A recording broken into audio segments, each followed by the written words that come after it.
favor? Aye. Agenda questions. Please limit your questions at this time to resolutions under new business on this agenda. As a matter of fairness, you are asked to limit your questions to no more than one and your remarks to no longer than 3 minutes. If you are here representing a group, please identify yourself, the group, and your position in the group. If you are here as an individual, please give us your name and address. This section of public participation will be limited to 15 minutes. I'm also this evening going to ask that you give me the resolution and letter number that you have questions. Evelyn Slockbarrow, 43 Thunderhead Place, and it's KK, about the bids. Is that good enough? Okay, I have a question for Dr. Schoen. If the athletic facility is not going to be pursued, could you please explain the process for bringing a capital project before the Board of Education, please? Absolutely. Thank you. Thank you. I would say it's threefold. The first would be certainly discussions with the facility committee of the board. The second part of that would be discussions with our administrators, which occur every year prior to the budget, and they include those facility needs that they may have. And the third, in moving forward, and I know this from conversation, is going to be those ideas that the community may have. And there are two vehicles for that. One certainly is to contact any of the facility committee members and email them. And the second is through public board meetings. Okay. So it's really threefold in moving forward. Okay, thank you very much. You're welcome. Any other questions? No one's. We didn't do the resolution separately? Which one? The facility campaign? No, it's just part of financial. I don't know when you want to do the update. Well, you could do it under the whenever you want. Report. Okay, that'd be great. Your report now, if you would like to. Awesome, I would. Good evening, everyone. Good evening. A few things this evening before I turn our meeting over to our Director of Curriculum, who is going to be showing us a little bit about our website. But speaking of our Director of Curriculum, she has taken our new standard, soon-to-be standard-based report card on the road, so to speak. There have been committees in place for the last year and a half or so, putting together a K-5 standard-based report card, which is really an amazing feat and is going to be wonderful for our kids and for teaching and for learning. Most recently, Mrs. Zimmerman was at JK. She hosted a K-5 parent night. I believe you said there were 40, perhaps 50 members there. But for those that couldn't attend that night and just get some information on the report card, Christine is also in the process of visiting all of the HSOs. Dennis and I had the opportunity to see her presentation in action over at Lenape today. It's really well done. The work of our administrators and our teachers has been really, really well done. So I wanted to bring that to your attention. Back to school nights, although they're over, Dennis and I had the opportunity to attend all 6 of those. It was really a great evening. Our buildings look good because of our facility crew. Our principals did a great job laying out just an overview of the school year and often with some test results infused, and our teachers were outstanding. Walking past the classrooms, their presentations were just excellent. So it was quite impressive, I would say, to say the least. Resolution T on our agenda this evening has to do with a statement of assurance that boards of ed are required to put forward for the Quality Single Accountability Continuum, also known as QSAC. Typically, and that's going to change a little bit, but every 3 years, districts go through a pretty extensive, comprehensive process in looking at 5 different areas within a school district. One is instruction program, one is fiscal management, governance, personnel, and operations. And this monitoring, although taking place every 3 years, will perhaps be moved to every 7 years in the near future. But right now, Mahwah is slated for it to occur this year, February 23rd, I believe. There's a lot that goes into preparing for that, but it's not the kind of thing like you can just prepare for a test the night before. There are many things that needed to be in place for the last 3 years in order for us to do well with monitoring. One of the ways we know whether or not those things are in place is we do a statement of assurance, which is really, we grade ourselves in those 5 different areas. I am pleased to report that based on the requirements of the statement of assurance, we have scored 100% in all of those 5 areas. It is certainly our hope that the county will concur when they come in to evaluate us, but that's a lot of hard work in a lot of different areas, because it really covers everything from the way the board operates to fiscal management to instruction to curriculum. So it's real good, so I wanted to make note of that. The last thing for me this evening is the introduction of something that I believe we had some time ago, that we have had most recently at GW only, and that was a kindergarten celebration. Kind of celebrating our kindergartners moving forward. Although they're not going to another school, they've completed the first almost formal year of schooling. We've done it at GW for a while. We started talking this summer and we thought, you know what, we're moving toward a full-day kindergarten, which we are well. It would be nice to celebrate all of our kindergartners in the district. So I am pleased to report that the primary principals who work so very well together have scheduled a date and a time for there to be kindergarten celebrations for all of our kindergartners in district beginning this year in June. So I think that that's pretty neat. And if you've ever seen a kindergarten celebration, it is the most amazingly cute thing you have ever seen. So we'll be starting that this year, so I'm pleased with that. Other than that, I would like to, if I may, give a multi-purpose facility update, which we said we would in our October 8th meeting, and then I'll turn it over to Christine. One of the things that I had said is that the bids that we had had, which I'm sure many of you know at this point, came in well over what it is we thought the building would be estimated at.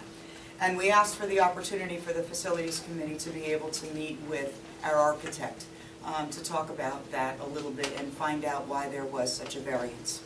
It's important to know that the process used to prepare the budget for this proposed facility was no different than any other project. The architect and his firm and consultants examine our grounds and they prepare estimates.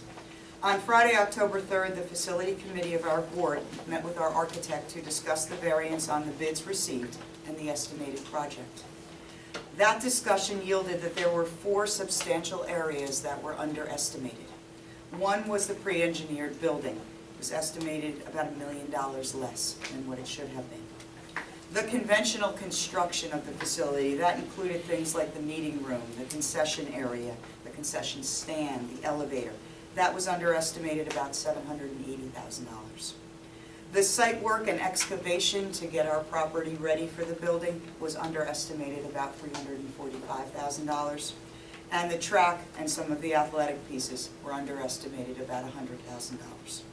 What we did say at our last meeting, and that still holds true, if the variance was as it was and it remained as it was, then the multipurpose facility would not be moving forward.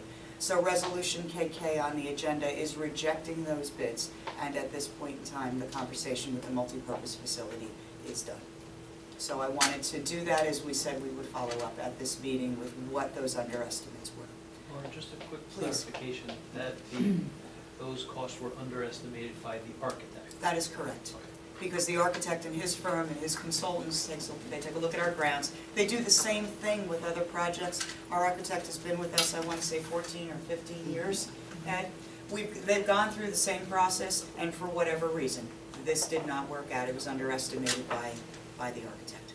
That is correct. But those are the reasons, and we will be rejecting those bids by board resolution with board approval this evening. With that said, on to bigger and better. Thanks, Mrs. Zimmerman, and just a little overview of our website and some changes and additions for that matter. Okay. Good evening, everybody. Good evening.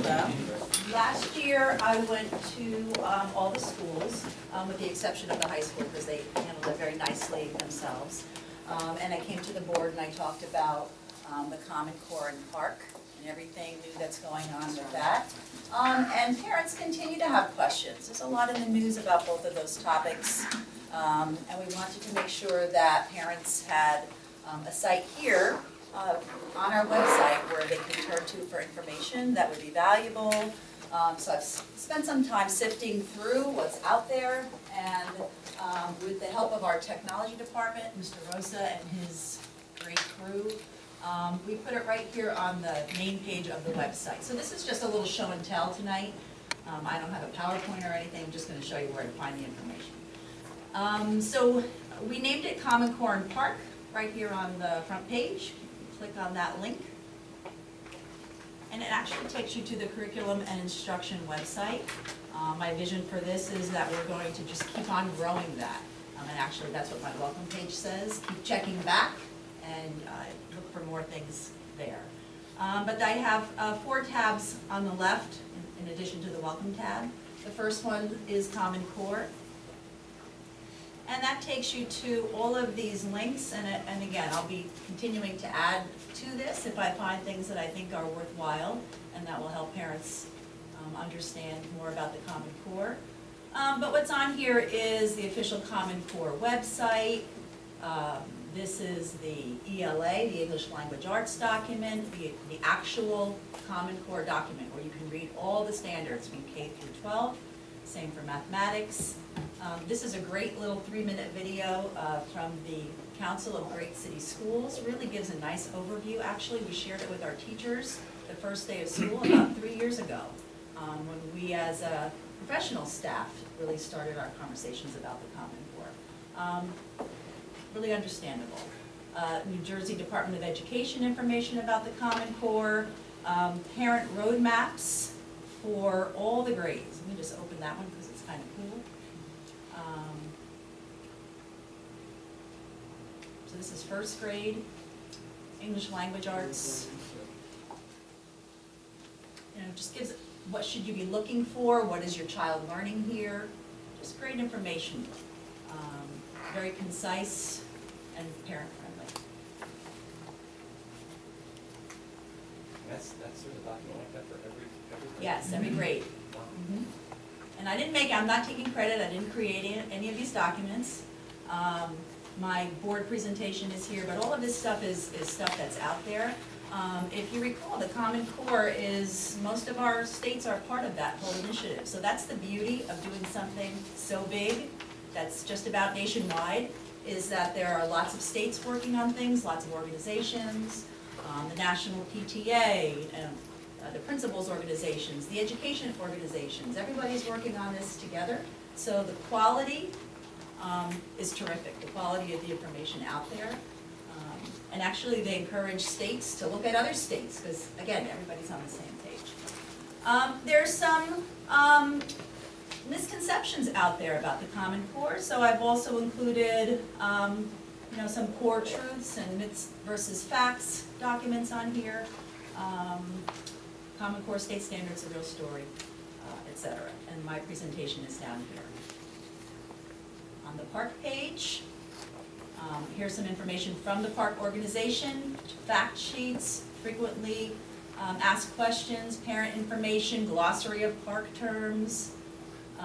My presentation, just in case you didn't find it on the other page, I want to make sure you see it, it's here again. The state testing calendar, and this is really cool. This is the park field test site.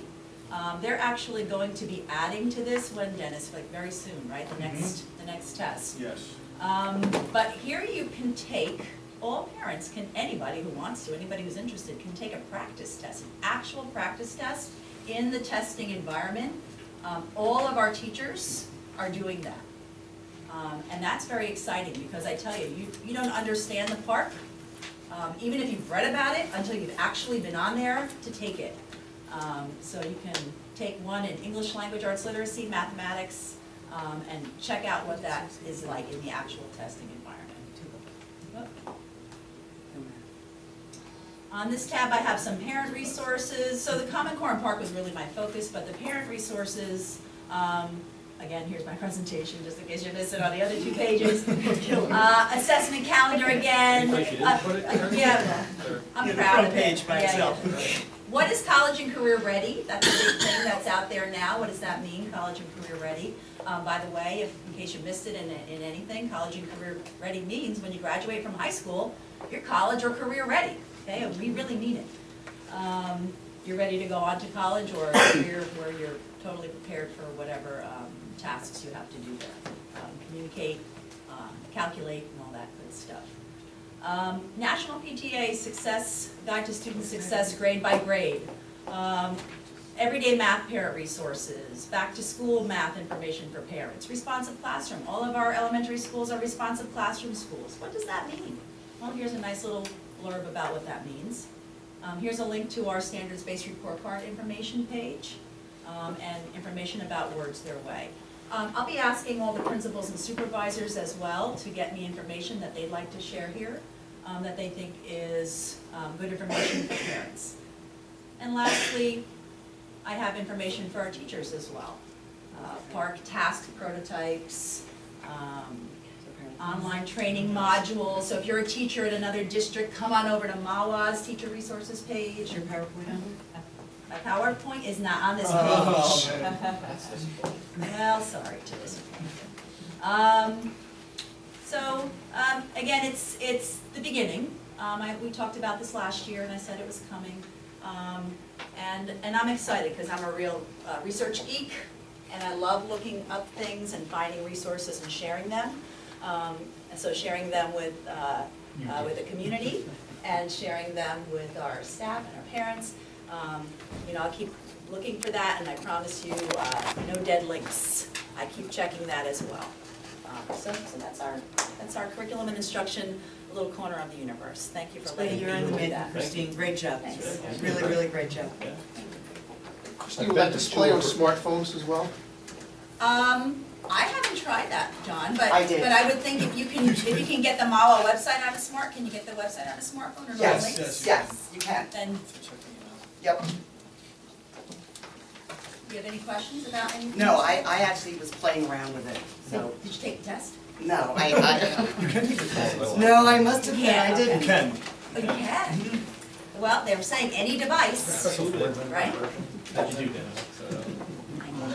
I think that, Math one or the, oh, I skipped okay. Just checking. one of the things that we always say is that we want to be as supportive as we can for our teachers and our administrators, so they do as much as they can for our students. And we have, Christine has really done a phenomenal job with resources, and Park and Common Core, and moving forward in preparation for that. This is my time to embarrass our assistant superintendent, who has written 2 books on Park assessments, one 6 to 8 and one 9 to 12, for English language arts. They're the only ones that are out there to date.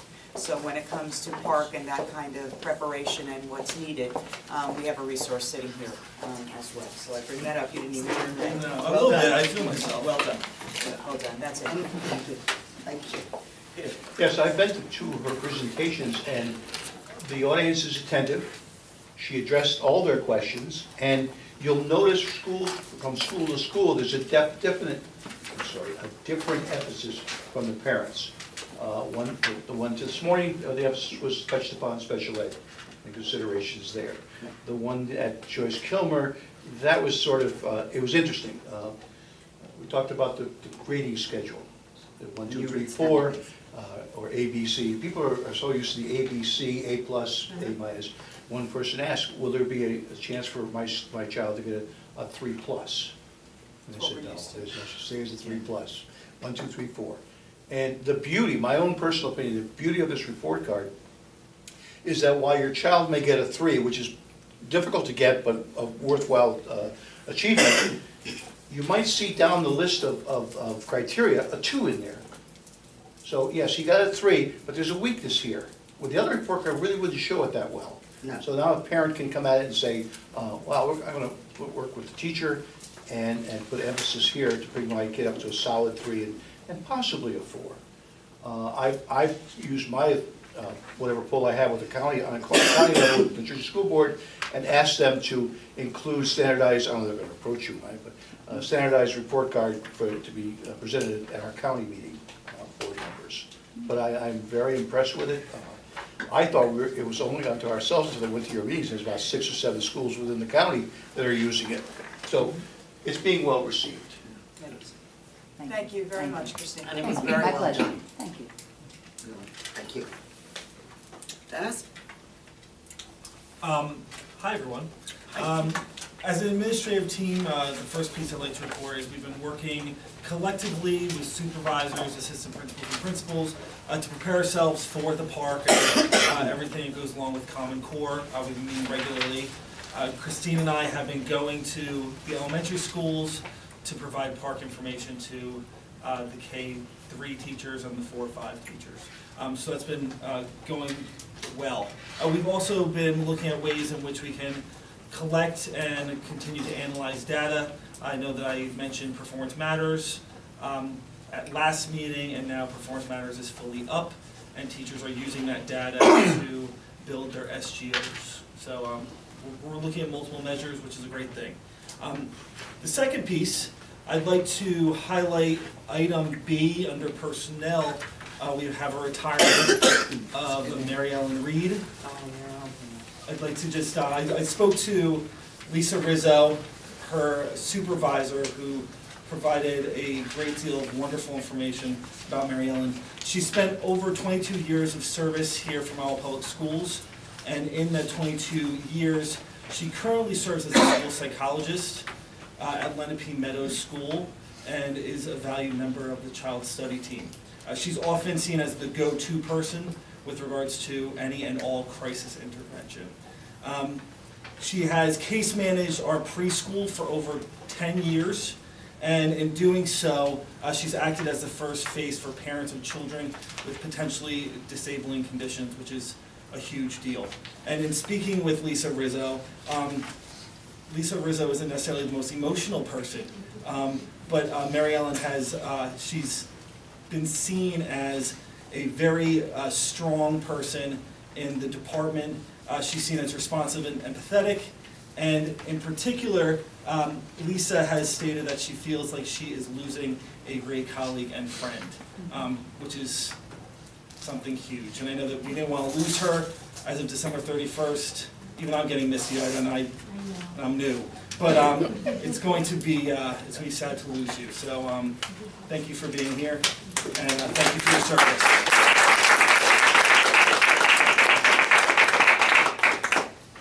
That's it.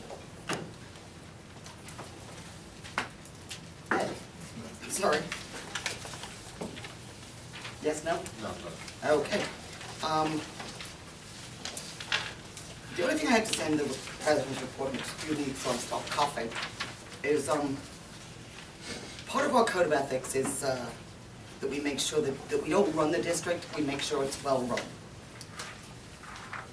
With Lisa, Chris, the supervisors, the instructional committee, you guys, I have to say, I'm so proud to be in Mahwah. It is truly a pleasure, and you guys make not running a district really easy.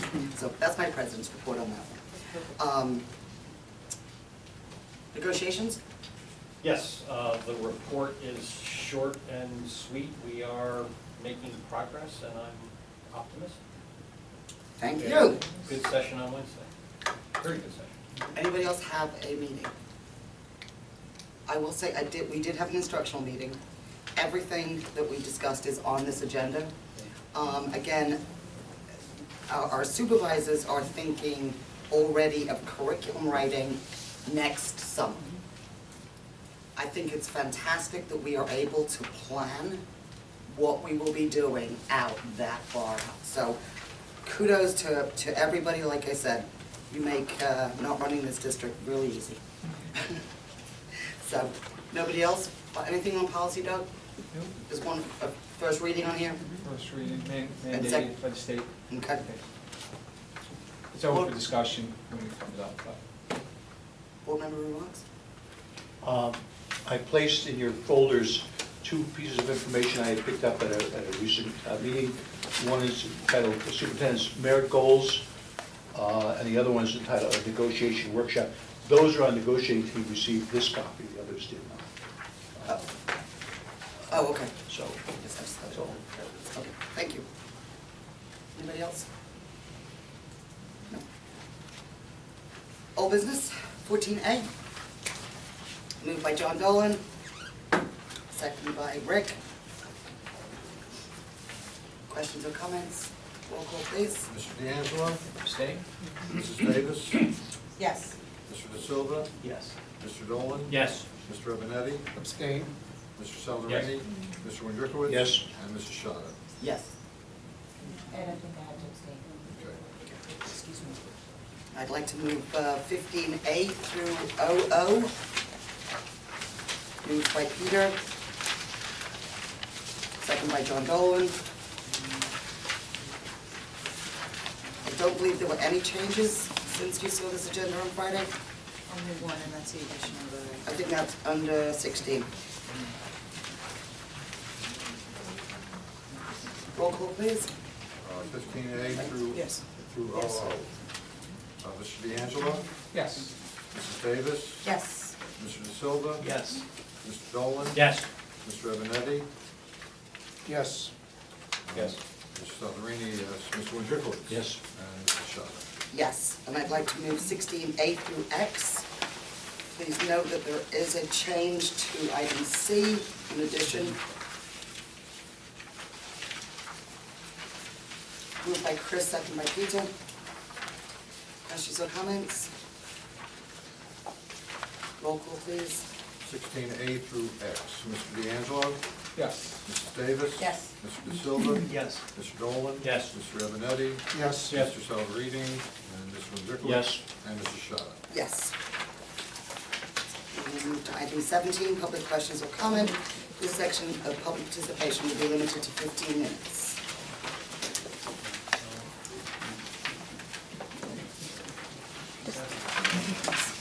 Evelyn Slockbauer, 43 Thunderhead Place. I just wanted to find out, I saw the Conquer Math.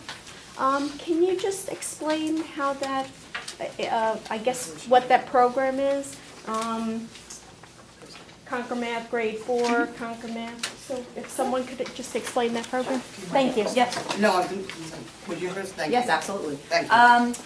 Conquer Math is a consultant. It's a woman named Nancy Schultz. She's a professor at Montclair State. And she has a professional development firm that provides math workshops for math teachers. Highly sought after, closes early, hard to get a spot. And we're in our third year with her. 3 years ago, we sent elementary through high school teachers. And Danielle Polway, who's the math supervisor for the high school, actually found a different organization that better fits the high school needs. But we love her for elementary. She works with a lot of different math programs, including Everyday Math, which is our So math that's- program for she the ties elementary. in with it. But she Okay. does Singapore math, a lot of math programs. Loves Everyday Math. Actually, she told us that it was the best. Shh, don't tell that to other districts. But we send people so that they can really deeply understand what you're teaching. You know, you can get a teacher manual, but to really sit with an expert, you know, Nancy is a math professor, and talk about what the thinking is behind everything that you're teaching. And that makes teachers experts so that you can really teach it to children in the best way. Thank you. Conquer Math. Thank you. You're welcome.